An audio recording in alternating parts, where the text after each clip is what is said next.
Okay, the next step before we even start sewing is to fold the welt lip in half.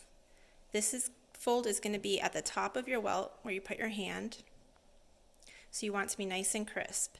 Now this pattern has an extra suggestion to add decorative top stitching, and if you want to do that, you are going to start just inside of this sewing line and sew up to the fold that you just created.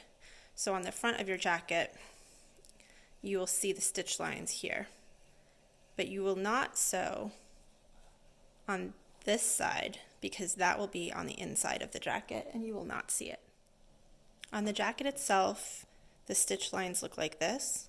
And you can see they're on one side, but they're not on the other side of the welt because that part won't show. So that's what we're creating here if you decide to add the stitch lines. This is optional and it's just for decorative purposes. In order to sew perfectly straight stitch lines, I align the center of my presser foot with my sewing marking. Then I move my needle all the way over, and for my machine that is 1/8 of an inch away from center. Now I can begin sewing, and if I follow the sewing line with my center line, the needle will remain 1/8 of an inch on this side of the sewing line. Now I've gone ahead and I've sewn one stitch line.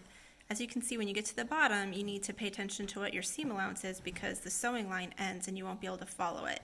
Another way would be to mark that position and then top stitch. And this is actually going to be a better idea for maintaining consistency with your parallel lines. So if you do that and then top stitch, then the next seam that you take, you will line up the center of your presser foot with the stitch line that you already created, your needle all the way over, so that when you start sewing,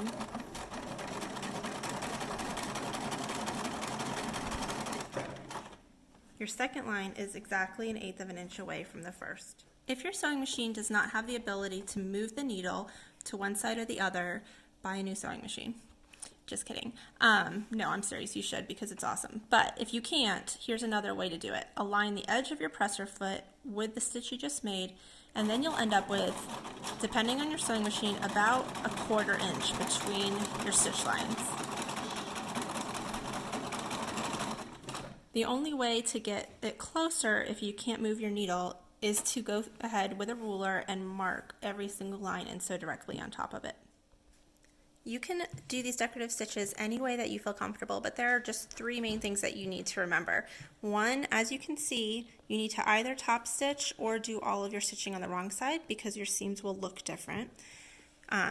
This is the bobbin thread, for example, and this is the top stitch thread.